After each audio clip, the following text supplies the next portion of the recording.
नमस्ते, मैं चंद्रशेखर आप सभी को मैं अपने चैनल डिलीजेंट एकेडमी में स्वागत करता हूं। हम लोग बिहार एसएससी के लिए एक मैथ का सीरीज स्टार्ट किए थे, जिसमें हम लोग प्रत्येक दिन बिहार एसएससी में आए हुए मैथ का प्रीवियस ईयर क्वेश्चन और उस पर आधारित मैथ का क्वेश्चन कर रहे हैं। चलिए आज उस सीरीज में हम लोग आगे की तरफ चलते हैं। इससे पहले अगर आप मेरे चैनल पर नए हो तो चैनल को सब्सक्राइब कर लें और बेल आइकन को प्रेस करना बिल्कुल ना भूलें, ताकि आपको सबसे पहले लेटेस्ट नोटिफिकेशन मिलता रहे।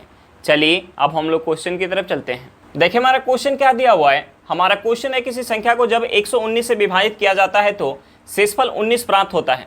उसी संख्या को 17 से विभाजित करने पर प्राप्त होने वाला शेषफल कितना होगा।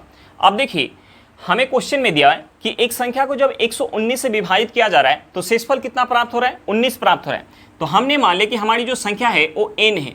देखिए हम n को जब 119 से विभाजित करें तो शेषफल हमें कितना प्राप्त हो रहा है, 19 प्राप्त हो रहा है। तो हमसे पूछ रहा है कि उसी संख्या यानी n को ही जब हम 17 से विभाजित करेंगे तो हमें शेषफल कितना प्राप्त होगा। हमें क्या निकालना है, शेषफल निकालना है। तो देखिए इस क्वेश्चन को हम यहाँ संख्या मान के भी बना सकते हैं और बिना संख्या माने भी बना सकते हैं। देखिए अगर हम संख्या मान के बनाएंगे तो क्वेश्चन बनाने में कुछ टाइम लग जाएगा। तो हम यहाँ सबसे पहले ये देख लेते हैं कि हम बिना संख्या माने क्वेश्चन को कैसे बना सकते हैं। तो देखिए पहले जो है संख्या को हम 119 से भाग दे रहे थे और बाद में हम संख्या को 17 से भाग दे रहे हैं। तो हम ये चेक करेंगे कि पहले हम जिससे भाग दे रहे थे वो बाद वाले संख्या से यानी बाद में हम जिससे भाग दे रहे हैं उससे विभाजित हो रहा है या नहीं। तो हम सबसे पहले ये चेक करेंगे कि 119 17 से विभाजित हो रहा है या नहीं। तो देखिए 17 में अगर हम 7 से गुना करेंगे तो ये हमारा क्या हो जाएगा, 119 हो जाएगा। यानी 119 जो है 17 से विभाजित हो रहा है। तो देखिए 119 17 से विभाजित हो रहा है तो हमें यहाँ संख्या मानने की जरूरत नहीं है। हम यहाँ क्या करेंगे, पहले जो हमारा शेष बच रहा था हम उस शेष में 17 से भाग देंगे और जो हमारा शेष बचेगा वही हमारा आंसर होगा। यानी हम 19 में 17 से भाग देंगे, 17 से भाग देंगे तो 17 से 19 एक बार में जाएगा। हम इसमें से 17 माइनस करेंगे तो शेष क्या बच जाएगा, 2 बच जाएगा। यानी हम उसी संख्या को, जिस संख्या को हम 119 से भाग दे रहे थे तो हमारा शेष 19 बच रहा था, तो हम उसी संख्या को जब 17 से भाग देंगे तो हमारा शेष क्या बचेगा, 2 बचेगा। हमारा आंसर क्या निकल के आ गया, 2 निकल के आ गया। चलिए क्वेश्चन समझ में आ गया होगा। नेक्स्ट क्वेश्चन पे चलते हैं। देखिए हमारा क्वेश्चन क्या दिया हुआ है। हमारा क्वेश्चन है वह छोटी से छोटी संख्या कौन सी है जो 4 से 9 तक की सभी संख्याओं से विभाजित है। देखिए हमसे पूछ क्या रहा है कि वह छोटी से छोटी संख्या कौन सी है जो 4 से लेकर 9 तक के सभी संख्याओं से विभाजित है। यानी 4 से विभाजित हो, 4 से विभाजित हो, 5 से विभाजित हो, 6 से विभाजित हो, 7 से विभाजित हो, 8 से विभाजित हो और 9 से विभाजित हो। तो देखिए हम सबसे पहले क्या करेंगे, इन सभी संख्या का हम एलसीएम निकालेंगे। हम सबसे पहले क्या करेंगे, इन सभी संख्या का हम एलसीएम निकालेंगे। अब देखिए एलसीएम निकालने के लिए हम क्या करते हैं, सबसे पहले सबसे बड़े नंबर का हम फैक्टर करते हैं। तो यहाँ सबसे बड़ा नंबर क्या है, 9 है। हम 9 का फैक्टर करेंगे तो ये हमारा क्या हो जाएगा, 3 गुने 3 हो जाएगा। उसके बाद हम 8 का फैक्टर करेंगे तो देखिए 8 का फैक्टर क्या हो जाएगा, 2 गुने 2 गुने 2 हो जाएगा। उसके बाद हम 7 का फैक्टर करेंगे तो देखिए 7 का फैक्टर क्या हो जाएगा, 7 हो जाएगा। उसके बाद हम 6 का फैक्टर करेंगे तो देखिए 6 का फैक्टर क्या हो जाएगा, 2 गुने 3 यानी हमारा 3 भी है और 2 भी है। देखिए उसके बाद हम 5 का फैक्टर करेंगे तो 5 का फैक्टर क्या हो जाएगा, हमारा 5 का फैक्टर हो जाएगा 5। उसके बाद हम 4 का फैक्टर करेंगे तो 4 का फैक्टर क्या हो जाएगा, 2 गुने 2, तो 2 गुने 2 हमारा है। अब देखिए हम यहाँ गुना कर लेंगे तो हमारा एलसीएम निकल के आ जाएगा। हम यहाँ गुना करेंगे तो ये हमारा क्या हो जाएगा, 3 में 3 से गुना करेंगे 9, 9 दूनी 18, 18 में अगर हम 5 से गुना कर लें तो ये हमारा क्या हो जाएगा 90, 90 में अगर हम 2 से गुना करेंगे तो ये हमारा क्या हो जाएगा 180, 180 में अगर हम 2 से गुना करेंगे, 180 में अगर 2 से गुना करेंगे तो ये हमारा क्या हो जाएगा 360, 360 गुने 7। अब देखिए 360 में अगर हम 7 से गुना करेंगे तो ये हमारा हो जाएगा 0, 42 के 2 हाथ में 4, ये हमारा हो जाएगा 21 और 4 25 हो जाएगा। यानी वह सबसे छोटी संख्या क्या होगी, वह सबसे छोटी संख्या 2520 होगी। 2520 होगी जो 4, 5, 6, 7, 8 और 9 सभी से विभाजित होगी। अब देखिए हमें ऑप्शन में क्या दिया है, 2540, 2520, 1520 और 840। यानी हमारा सही आंसर क्या हो जाएगा, ऑप्शन बी हो जाएगा। यानी वह सबसे छोटी संख्या 2520 होगी जो 4 से लेकर 9 तक की सभी संख्या से विभाजित होगी। हमारा आंसर क्या निकल के आ गया, 2520 निकल के आ गया। चलिए क्वेश्चन समझ में आ गया होगा। नेक्स्ट क्वेश्चन पे चलते हैं। देखिए हमारा क्वेश्चन क्या दिया हुआ है। हमारा क्वेश्चन है एक लंबवृत्तीय बेलन के आधार की त्रिज्या और इसकी ऊंचाई क्रमशः 7 सेंटीमीटर और 15 सेंटीमीटर है, तो इसका आयतन क्या होगा। हमें क्या निकालना है, बेलन का आयतन निकालना है। तो देखिए बेलन के आयतन का फॉर्मूला क्या होता है, बेलन के आयतन का फॉर्मूला होता है पाई आर स्क्वायर इंटू एच। अब देखिए हमें क्वेश्चन में बेलन के आधार की त्रिज्या यानी हमें रेडियस का वैल्यू दिया है और हमें क्या दिया, ऊंचाई दिया हुआ है। तो देखिए हम यहाँ वैल्यू पुट करेंगे, पाई का वैल्यू क्या हो जाएगा 22/7 हो जाएगा। हमें क्वेश्चन में रेडियस क्या दिया है, हमें क्वेश्चन में रेडियस दिया है 7 सेंटीमीटर, तो ये हमारा हो जाएगा 7 × 7 हो जाएगा। और हमें ऊंचाई क्या दिया है, ऊंचाई दिया है 15 सेंटीमीटर। अब देखिए यहाँ से हम 7 से 7 काट सकते हैं, उसके बाद हम 22 में अगर 7 से गुना करेंगे तो ये हमारा क्या हो जाएगा, ये हमारा हो जाएगा 154 × 15 सेंटीमीटर क्यूब हो जाएगा। अब देखिए 154 में अगर हम 15 से गुना करेंगे तो ये हमारा क्या हो जाएगा, 15 चौका 60, हाथ में 6, 15 × 5 75, 75 में अगर हम 6 ऐड करेंगे तो ये हमारा हो जाएगा 81, हाथ में 8 हो जाएगा। 1 में 15 से गुना करेंगे 15, 15 में 8 ऐड करेंगे, ये हमारा क्या हो जाएगा 23 हो जाएगा। यानी यहाँ से हमारा क्या निकल के आ गया, 2310 सेंटीमीटर क्यूब निकल के आ गया। बेलन का आयतन क्या निकल के आ गया, 2310 सेंटीमीटर क्यूब निकल के आ गया। चलिए क्वेश्चन समझ में आ गया होगा, नेक्स्ट क्वेश्चन पे चलते हैं। देखिए हमारा क्वेश्चन क्या दिया हुआ है, हमारा क्वेश्चन है एक आदमी अपने पुत्रों ए, बी और सी में दो अलग अलग राशि 45,000 रुपया और 18,000 रुपया बांटी। पहली राशि 45,000 रुपया को 3:7:5 के अनुपात में वितरित किया गया और दूसरी राशि 18,000 को 4:2:3 के अनुपात में वितरित किया गया था। तो ए और सी के शेयरों के बीच अंतर क्या है, हमें क्या निकालना है, ए और सी के शेयर का अंतर निकालना है। अब देखिए हमें क्वेश्चन में दो राशि दिया है, पहला हमें राशि क्या दिया 45,000 रुपया, पहला हमें राशि दिया 45,000 रुपया और दूसरा राशि हमें क्या दिया 18,000 रुपया। पहला राशि में 45,000 दिया है और दूसरा राशि क्या दिया 18,000 रुपया। अब देखिए 45,000 को किस रेशियो में बांटा जा रहा है, 3:7:5 के रेशियो में बांटा जा रहा है और 18,000 रुपये को किस रेशियो में बांटा जा रहा है, 4:2:3 के रेशियो में बांटा जा रहा है। तो देखिए हमने मान लिया कि इस 45,000 में से जब ए को 3 यूनिट मिल रहा है तो बी को कितना मिला है 7 यूनिट और सी को कितना मिला है 5 यूनिट। यानी यहाँ से टोटल राशि कितना हो जाएगा, यहाँ से टोटल राशि हो जाएगा 15 यूनिट, जबकि हमें रुपया में टोटल राशि कितना दिया, रुपया में हमें टोटल राशि 45,000 रुपया दिया है। यानी 15 यूनिट का वैल्यू हमें क्वेश्चन में क्या दिया 45,000 रुपया, तो 1 यूनिट का वैल्यू क्या हो जाएगा 3,000। अब देखिए हमें 1 यूनिट का वैल्यू पता चल गया तो हम यहाँ से 3 यूनिट का वैल्यू निकाल सकते हैं। 3 यूनिट का वैल्यू क्या हो जाएगा 9,000 रुपया हो जाएगा, 7 यूनिट का वैल्यू क्या हो जाएगा 21,000 रुपया हो जाएगा और 5 यूनिट का वैल्यू क्या हो जाएगा 15,000 रुपया हो जाएगा। अब देखिए यहाँ 18,000 में से जब ए को 4 यूनिट मिल रहा है तो बी को कितना मिल रहा है 2 यूनिट और सी को कितना मिल रहा है 3 यूनिट। यानी यहाँ टोटल राशि कितना हो जाएगा, हम इसे ऐड करेंगे तो ये हमारा हो जाएगा 9 यूनिट, जबकि हमें रुपये में टोटल राशि कितना दिया 18,000। यानी 9 यूनिट का वैल्यू हमें क्वेश्चन में 18,000 रुपया दिया है, तो 1 यूनिट का वैल्यू क्या हो जाएगा 2,000। अब देखिए 1 यूनिट का वैल्यू 2,000 है तो 4 यूनिट का वैल्यू क्या हो जाएगा 8,000 हो जाएगा। 4 यूनिट का वैल्यू क्या हो जाएगा 8,000। 2 यूनिट का वैल्यू क्या हो जाएगा, 2 यूनिट का वैल्यू हो जाएगा 4,000। 2 यूनिट का वैल्यू क्या हो जाएगा 4,000 और 3 यूनिट का वैल्यू क्या हो जाएगा, 3 यूनिट का वैल्यू क्या हो जाएगा 6,000 हो जाएगा। अब देखिए ए को टोटल कितना मिल जा रहा है, ए को टोटल कितना मिल जा रहा है, ए को यहाँ कितना मिल रहा है 9,000 रुपया और यहाँ कितना मिल रहा है 8,000 रुपया। यानी हम इसे ऐड करेंगे तो ये हमारा क्या हो जाएगा 17,000। ए को कितना मिल गया 17,000 रुपया मिल गया। सी को कितना मिल रहा है, सी को यहाँ 15,000 मिल रहा है और यहाँ कितना मिल रहा है 6,000।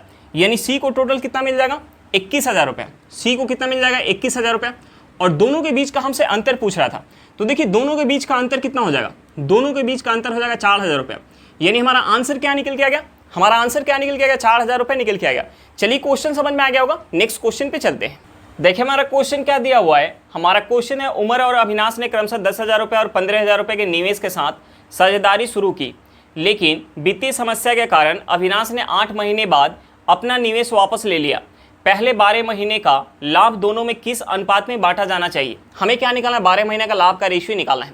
तो देखिए हम लाभ का रेशियो कैसे निकालते हैं, लाभ का रेशियो निकालने के लिए पूंजी का रेशियो निकाल के और समय का रेशियो निकाल के हम गुना करते हैं तो हमारा लाभ का रेशियो निकल के आता है।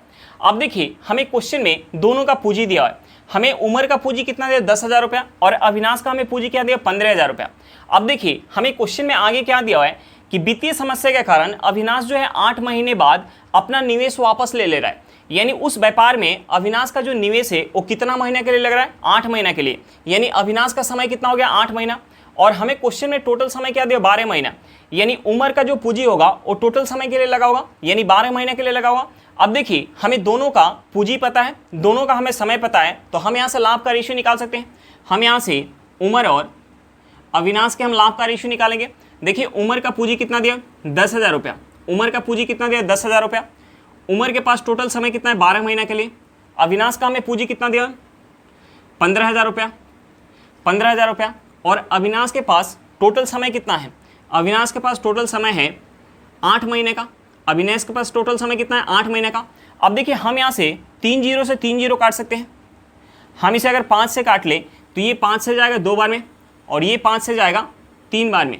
हम इस 3 से अगर 12 को काटेंगे तो ये 4 बार में जाएगा। अब देखिए हम 2 से अगर 4 में गुना करेंगे तो ये हमारा क्या हो जाएगा, 8 हो जाएगा। यानी 8 से हमारा 8 कट जाएगा। यानी यहाँ से हमारा लाभ का रेशियो क्या निकल के आ गया, 1:1 निकल के आ गया।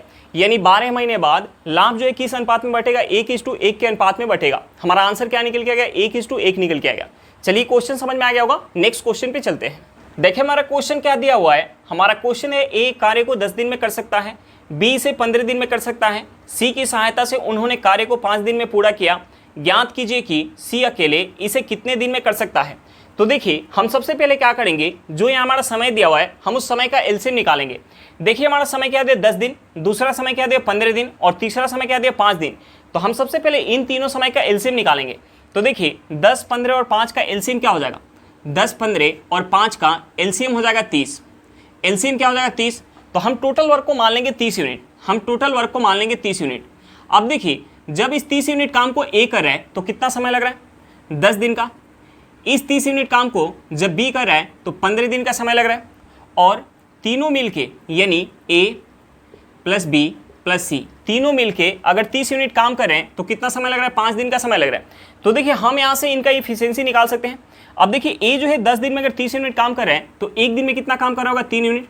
बी जो है 15 दिन में अगर 30 यूनिट काम कर रहे हैं तो एक दिन में कितना काम कर रहा होगा, 2 यूनिट। और तीनों मिलके 5 दिन में अगर 30 यूनिट काम कर रहे हैं तो एक दिन में कितना काम कर पाएंगे, एक दिन में 6 यूनिट काम कर पाएंगे। अब देखिए ए अकेले एक दिन में 3 यूनिट काम कर रहे हैं, बी अकेले एक दिन में 2 यूनिट, और तीनों मिलके एक दिन में 6 यूनिट काम कर रहे हैं। तो देखिए यहाँ ए और बी का इफिशियंसी क्या हो जाएगा, ए का इफिशियंसी 3 यूनिट है तो बी का इफिशियंसी कितना है, 2 यूनिट। यानी दोनों के मिला के इफिशियंसी कितना हो जाएगा, 5 यूनिट, और तीनों के मिला के इफिशियंसी कितना है, 6 यूनिट। तो हम यहाँ से सी का इफिशियंसी निकाल सकते हैं। सी का इफिशियंसी निकालने के लिए ए प्लस बी प्लस सी के इफिशियंसी में से ए और बी का इफिशियंसी माइनस करेंगे तो हमारा क्या निकल के जाएगा, सी का इफिशियंसी निकल के जाएगा। सी का इफिशियंसी क्या निकल के जाएगा, 1 यूनिट। अब देखिए हमसे पूछ रहा है कि सी इस काम को अगर पूरा अकेला करे तो कितना समय लगेगा। तो देखिए सी का इफिशियंसी क्या है, 1 यूनिट। अब देखिए सी जो है 1 यूनिट इफिशियंसी के साथ 30 यूनिट काम करेगा तो कितना समय लग जाएगा, 30 दिन का समय लग जाएगा। हमारा आंसर क्या निकल के आ गया, 30 दिन निकल के आ गया। हमारा आंसर क्या निकल के आ गया, 30 दिन निकल के आ गया। चलिए क्वेश्चन समझ में आ गया होगा, नेक्स्ट क्वेश्चन पे चलते हैं। देखिए हमारा क्वेश्चन क्या दिया हुआ है। हमारा क्वेश्चन है, पाइप ए एक भरने वाला पाइप है जबकि पाइप बी और सी खाली करने वाला पाइप है। पाइप ए अकेले टंकी को 10 घंटे में भर सकता है और पाइप बी अकेले टंकी के 2/3 भाग को 20 घंटे में खाली कर सकता है। यदि सभी तीनों पाइप एक साथ खोले जाते हैं तो टंकी 40 घंटों में पूरी तरह भर जाती है। सी अकेले टंकी के 2/3 भाग को कितने समय में खाली कर सकता है। तो देखिए हमें क्वेश्चन में 3 पाइप दिया है, एक भरने वाला पाइप और 2 खाली करने वाला पाइप। देखिए हमें जो है पाइप ए भरने वाला पाइप दिया है और बी और सी खाली करने वाला पाइप दिया है। देखिए हमें पाइप ए भरने वाला पाइप दिया है। अब देखिए हमें पाइप ए के बारे में क्या दिया है कि पाइप ए जो है अकेले टंकी को 10 घंटा में भर सकता है। पाइप ए जो है अकेले टंकी को 10 घंटा में भर सकता है। और पाइप बी के बारे में हमें क्या दिया कि पाइप बी अकेले टंकी के 2/3 भाग को 20 घंटा में खाली कर सकता है। यानी 2/3 भाग खाली करने में 20 घंटा का समय लग रहा है।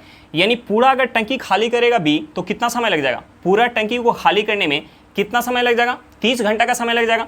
यानी बी जो है टंकी को खाली करने में 30 घंटा का समय लेगा। अब देखिए हम यहाँ प्लस और माइनस क्यों लगा रहे हैं, क्योंकि ये भरने वाला पाइप है और ये खाली करने वाला पाइप है और तीनों पाइप को एक साथ खोल दिया जाए, यानी ए माइनस बी माइनस सी तीनों को एक साथ खोल दिया जाए तो टंकी को भरने में 40 घंटा का समय लगता है। तो देखिए हम सबसे पहले क्या करेंगे, इन तीनों समय का हम एलसीएम निकालेंगे। सबसे पहले हम इन तीनों समय का एलसीएम निकालेंगे। तो देखिए 10, 30 और 40 का हम एलसीएम निकालेंगे तो एलसीएम हमारा क्या निकल के आ जाएगा, 10, 30 और 40 का एलसीएम हमारा निकल के आ जाएगा 120। हम टंकी की धारिता मान लेंगे 120 यूनिट। हम टंकी की धारिता मान लेंगे 120 यूनिट। अब देखिए 120 यूनिट पानी जब ए भर रहा है तो कितना समय लग रहा है, 10 घंटा का समय लग रहा है।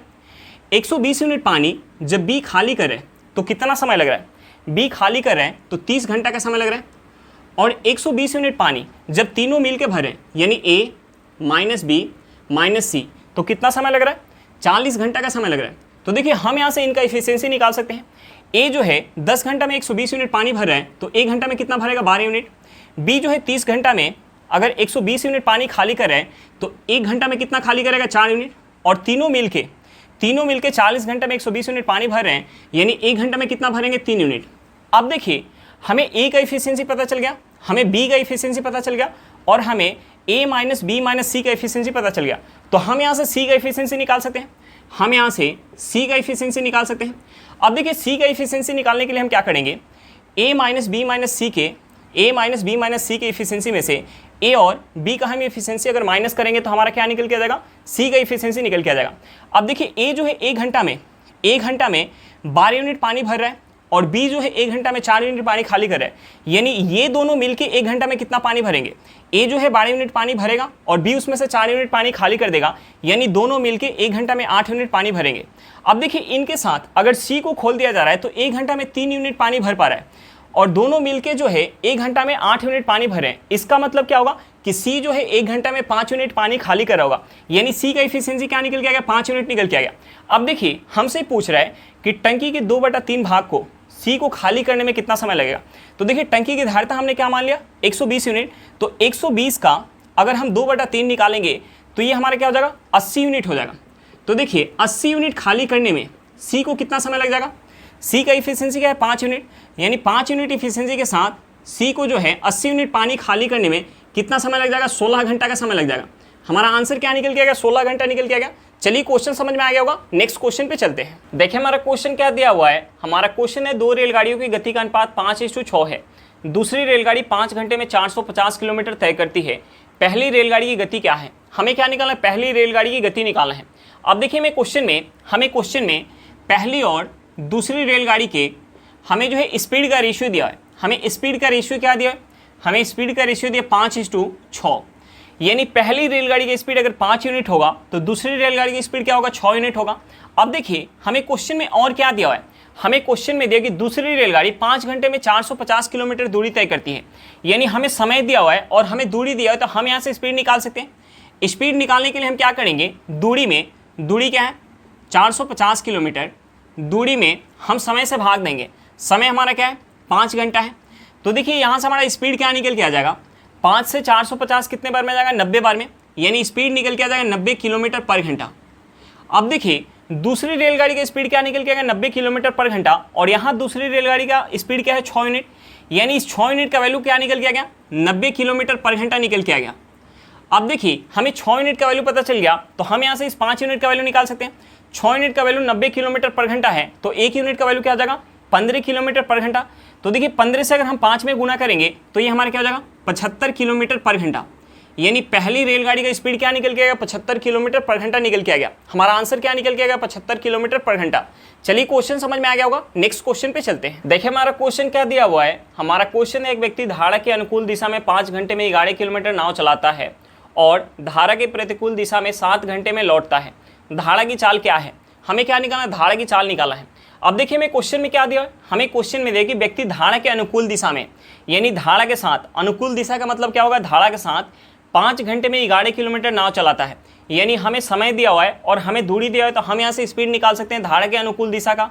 और हमें क्वेश्चन में क्या दिया कि धारा के प्रतिकूल दिशा में 7 घंटे में लौटता है, यानी 11 किलोमीटर नाव चला के जा रहा है, यानी 11 किलोमीटर लौटने में दूरी तय करेगा।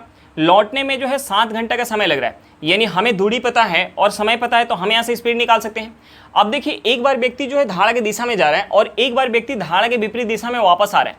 तो देखिए जब व्यक्ति धारा की दिशा में जाता है तो उस केस में क्या होता है, व्यक्ति का स्पीड और धारा की स्पीड ऐड हो जाता है, और जब व्यक्ति धारा के विपरीत दिशा में जाता है तो उस केस में क्या होता है, व्यक्ति का स्पीड और धारा की स्पीड माइनस हो जाता है।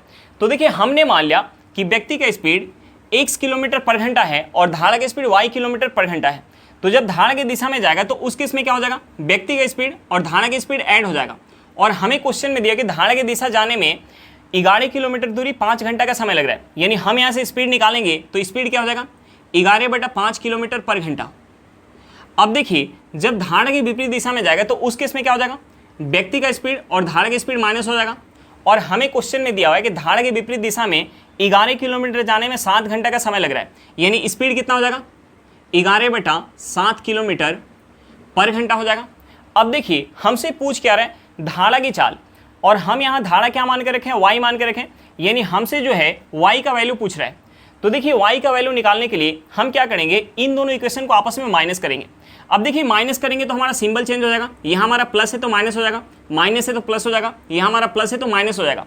अब देखिए प्लस का x और माइनस का x कट जाएगा, हम इसे ऐड करेंगे तो ये हमारा हो जाएगा 2y इक्वल टू, हम यहाँ अगर माइनस करेंगे तो ये हमारा क्या हो जाएगा, हम यहाँ माइनस करेंगे तो ये हमारा हो जाएगा 11 में अगर हम 7 से गुना करेंगे तो 77 हो जाएगा, और 11 में अगर हम 5 से गुना करेंगे तो ये हमारा क्या हो जाएगा 55 हो जाएगा। 77 में से अगर हम 55 माइनस करेंगे, 77 में से 55 माइनस करेंगे तो ये हमारा क्या हो जाएगा 22 हो जाएगा, और नीचे हमारा क्या हो जाएगा 35 हो जाएगा, यानी 22/35 हो जाएगा।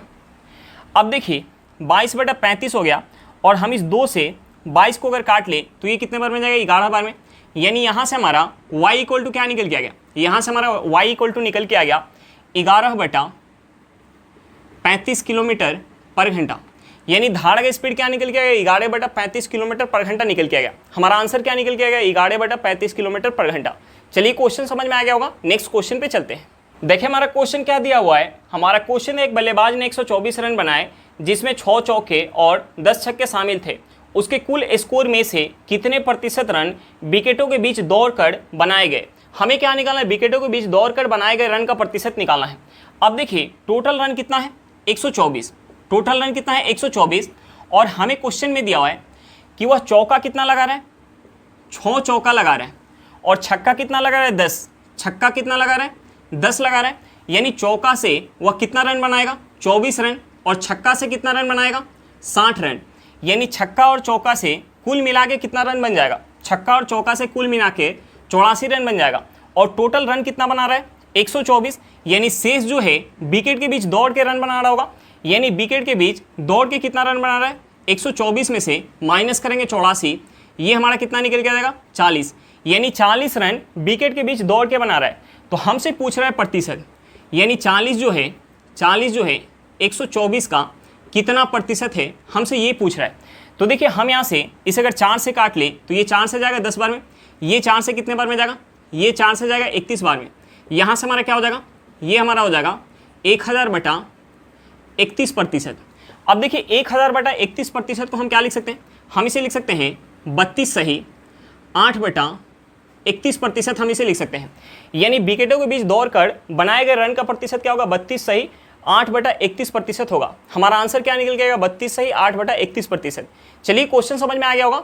आज के लिए इतना ही, फिर मिलते हैं नेक्स्ट क्लास में। अगर क्लास अच्छा लगे तो क्लास को लाइक करिएगा, अगर आप मेरे चैनल पर नए हो तो चैनल को सब्सक्राइब करिएगा, और क्लास को अपने दोस्तों के साथ शेयर करना बिल्कुल मत भूलिएगा। चलिए बाय बाय।